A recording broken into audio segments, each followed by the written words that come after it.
കൃഷിപരിപാലനവും നാടിൻ്റെ സമാധാന പരിപാലനവും ഒരുപോലെ വഴക്കമാണ് ചിറ്റൂർ നല്ലപ്പള്ളി സ്വദേശി ആർ രാഹുലിന്.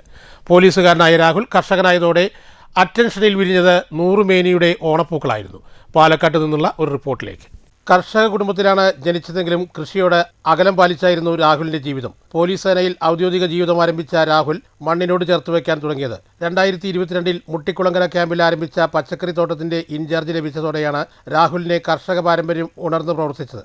പച്ചക്കറി കൃഷിക്ക് പുറമെ വിവിധ വിളകൾ വിളയിച്ച് വിജയം കൊയ്ത രാഹുൽ നല്ലേപ്പള്ളിയിലെ സ്വന്തമായ 30 സെന്റിൽ പൂക്കൃഷിയും ആരംഭിച്ചു.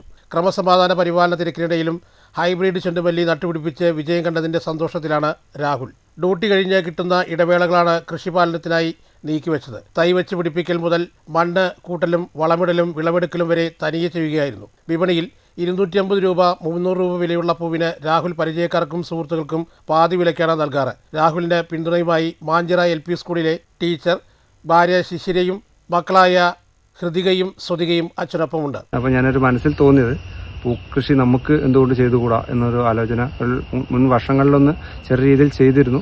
അപ്പോൾ ഇന്ന് വിപുലമായി ചെയ്യാവുന്ന രീതിയിൽ എൻ്റെ ഉദ്ദേശം എന്ന് ചോദിച്ചാൽ അന്യ സംസ്ഥാനങ്ങളിലുള്ള വില വർധനവ് നമ്മുടെ നാട്ടിലുള്ള ആൾക്കാർക്ക് വില കുറച്ച് കൊടുക്കാമെന്നൊരു ആഗ്രഹം കൊണ്ട് തന്നെയാണ് ഇങ്ങനെ തുടങ്ങാൻ. പിന്നെ ചെടികൾ കൃഷി എന്ന് പറയുന്നത് തന്നെ ഒരു നല്ല ഐശ്വര്യത്തോടുള്ളതാണ്. അതൊരു കൃഷിയോടുള്ള ഒരു ഇൻട്രസ്റ്റ് കൂടിയാണ് ഇതിൽ വന്നത്. നെൽകൃഷി ചെയ്യുന്ന പാടമാണ്, അതിനെ മാറ്റി പ്രാവശ്യം ഒരു ചെണ്ടുമല്ലി കൃഷി തോട്ടത്തിലേക്കാണ് വന്നിട്ടുള്ളത്.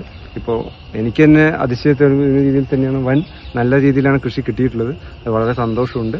അതോടൊപ്പം തന്നെ നമ്മുടെ സുഹൃത്തുക്കൾക്കും പരിസരത്തുള്ള ആൾക്കാർക്കും എല്ലാവർക്കും ഇത് എത്തിച്ചു കൊടുക്കാൻ, അതിനെ അറിയുന്ന എല്ലാവർക്കും എത്തിച്ചു കൊടുക്കുന്ന ഒരു ആഗ്രഹത്തോടുകൂടി തുടങ്ങിയിട്ടുള്ളൊരു സംരംഭമാണ്. അത് വിജയിച്ചതിൽ നല്ല സന്തോഷമുണ്ട്. News bureau, Palakkad.